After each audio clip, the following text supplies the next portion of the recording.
we all know here in the Philippines is 18% of Whistling banana product, no?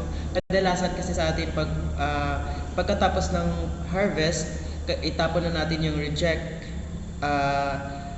Wala nang pakialam sa atin, kaya gumawa kami ng survey. We gathered a survey. We have captured of people na gusto pala nila mag-innovate pa tayo na may maipapakita pa natin sa ila na bagong produkto ng banana. So which is in our company, no, gumawa kami ng sari-saring recipe. So let me introduce to you in our company, which is the Yamiya company. Our product is Banana Viand. So I am Crisanto Almonte, your pitcher for today. So we have a product here, Banana Viand. No, so we have a problem. We capture the problem here, the food waste. In the Philippines, over 650,000 tons gas unused annually. Yung sinasabi ko kanina, yung parang napabayaan na lang natin yung produkto natin, no? Yung mga saging after harvest, maraming reject, itapon na lang natin. So what if kailangan natin innovate yan para matulungan naman natin yung economic problems natin. Yeah, of course, unhealthy foods are now mostly rampant and available in the market. So, of course, maraming products ngayon dito sa atin, here in the Philippines, na mga unhealthy foods, which is the process.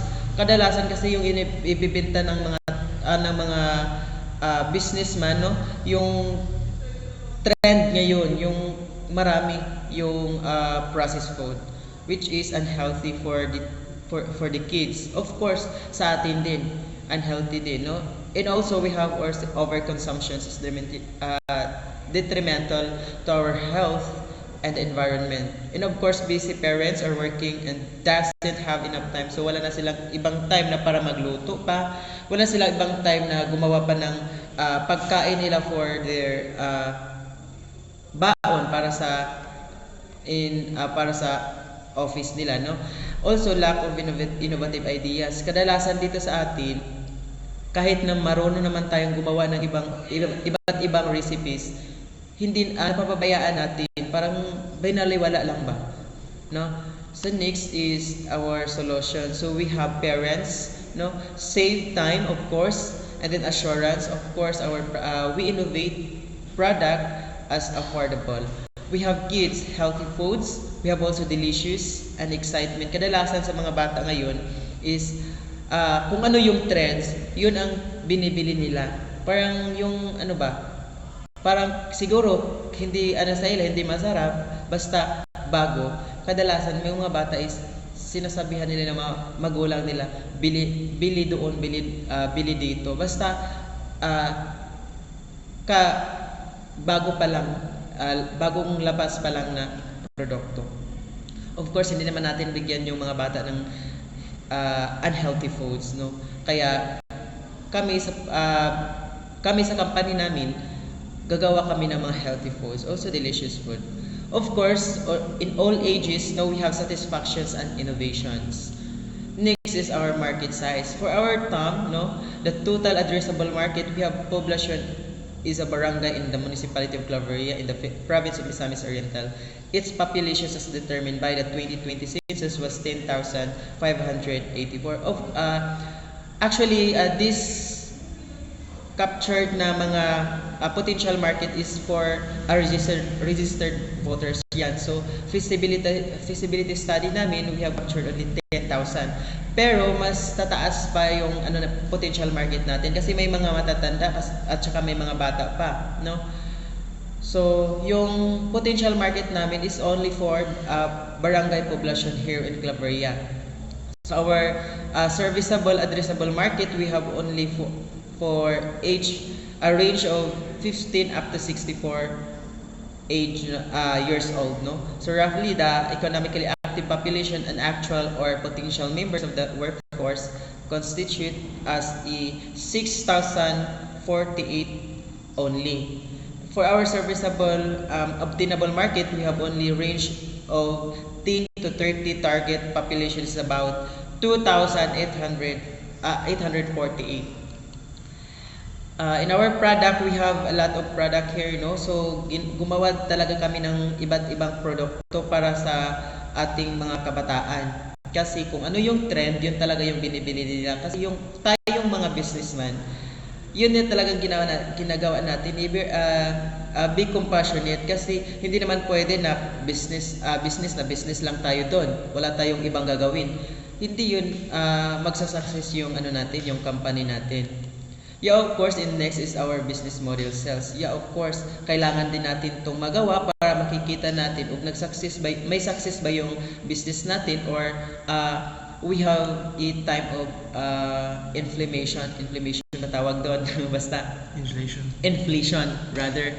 So, we have a business model sales, no? We captured only at 2,848. So, in our price per meal, no, before natin yun makukuha yung presyo ng ating produkto is kailangan din natin compute yung paano o magkano yung proportion ng ating every serving.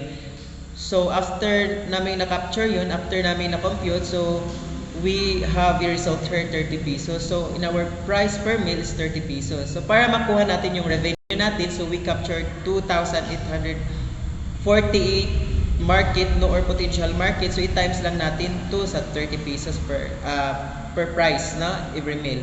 So umabot tayo ng 1,167,620 pesos. For the next steps in our business, no, we have a business model. Kailangan natin to magawa before tayo magpatayo ng ating business. For in a marketing plan or a business plan, kailangan talaga tayo gumawa ng business model para makita natin kung anong kalakaran ng ating company. So we have key partners here, municipalities, of course, school to school. Yung dito sa Claveria, maraming school dito. May mga private school, mga private sectors, and also we have a public. First is our university, no, in the USTP Claveria, and of course our OLAP from Lourdes. And we have also the Samaritan, of course, in our high school, in Dr. Hilario Sabal, and of course in our elementary central school. So marami tayong mga potential market dito when we say students, no. And key activities, no, before we proceed in our before tayo mag-proceed na sa paggawa ng ating kailangan tayo may step by step for making our banana bayan. Of course, harvesting of bananas, and after that ma-process na natin, no, we cook and in a specific banana, no, and of course packaging of kailangan talaga natin yan gawin. Of course, the labeling para malalaman ng ating consumer na talagang totoo at saka tawag nito basta so talagang kinakailangan natin yung packaging, of course, kasi yun talaga yung maka-attract ng ating mga consumer kung maganda kadalasan kasi yung tinitingnan nila yung appearance. Pag makita nila na maganda, makita nila na mas maayos, tsaka nila tingnan. So before natin maibigay sa kanila yung texture sa taste ng ating produkto. Kaya yung packaging talagang importante yan sa ating business model or business plan. Of course, the marketing, we have a lot of channels here para mas madali yung pag-success nating business, nating company. And of course, the selling. Our value propositions, we have hot service. Of course, no, yung consumer natin, pagdating ng ating pwesto or pagdating ng mga consumer doon, bago natin sila gawa ng ating service para yung pagkain nila mainit pa kasi parang wala nang taste sa kanila yung cold na product. Kaya meron din tayong hot service, no? We have also healthy. Yeah, of course, hindi naman tayo pwede mag-business na hindi natin bigyan ng hindi naman pwede tayo mag-business na hindi healthy yung ano natin, yung produkto natin. Kasi tayo naman din yung tayo yung bago ng pagbigyan natin sila ng mga poisonous product. No, kaya wala yan sa atin. And of course, delicious meal on fast delivery. Kaya talagang very compassionate tayo sa in our company.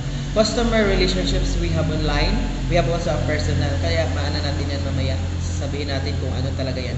And of course, our channels, our customer segments rather. We have students and all potential buyers. We have also here the key resources. We have ingredients, equipment, and labor, and also cards. For our channels, we have cart in every places, and we have also FB page, no? We have also a food delivery services in yung sinasabi ko kanina na online. In our customer structure, cost structures, we have ingredients, flyers. We have also constructions, equipments, labor salaries, utility costs, and online costs. For our revenue streams, we have the banana viand sales, go to banana viand sales, and tips.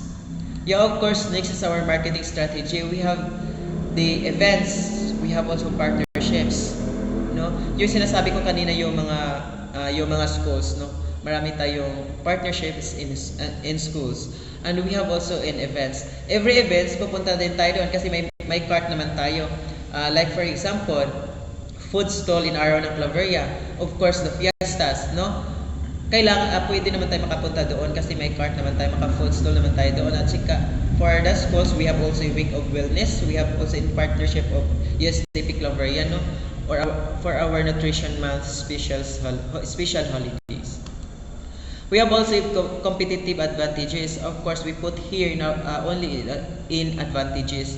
We couldn't put the disadvantage.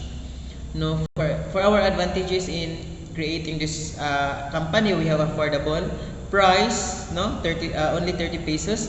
Fruit drinks for 10 pesos only in 12 ounce. We have also discounts for purchase of frozen products. We have pag bibili ka ng 2 packs, no, so we give you one pack free, and we have also discounts during special holiday. We have also impacts here can be made by teenagers with potentials in elders, male or female. We have also that here project startup cost. We only have 14,000 pesos 640. Kasi yung nilagay namin dito yung pang startup namin, yung count lang namin sa aming ginastos in a year, no? In a first cycle. We have also here the team members. Our team members, we have a manager, no? We have sales managers, financial manager, we have the sales associate, and then assistant manager for sales, and we have also assistant for financial manager. No, our managers is she is one of the manager of Hiraya Char, AJ Evangelista, and we have a sales manager Xavier Bitambiling, and then of course our sales assistant managers Gisli Sahon, and of course our 2 sales associate Ken Monticelli and Berluz Yuana.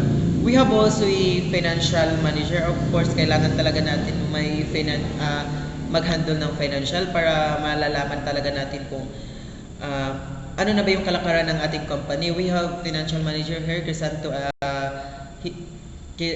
Almonte. We have also a assistant kasi hindi naman kaya ng isang tao yung pag-allocate ng financial, no? We have she is Michelle Ann Braga. We have also a operation manager kasi hindi naman pwede na yung sales manager ipagawa natin ng canvas, yung manager ipagawa natin ng canvas, yung sales manager or sales assistant or sales associate or yung financial manager. Kasi may specific work naman sila, specific activities naman sila, kaya lagyan din natin ng operations manager. Siya yung ilagay natin for canvassing, no, in every purchase of our product. He is Jinlander Limbago, our operation manager. So I think that would be all. Thank you. Yeah, about 50 minutes.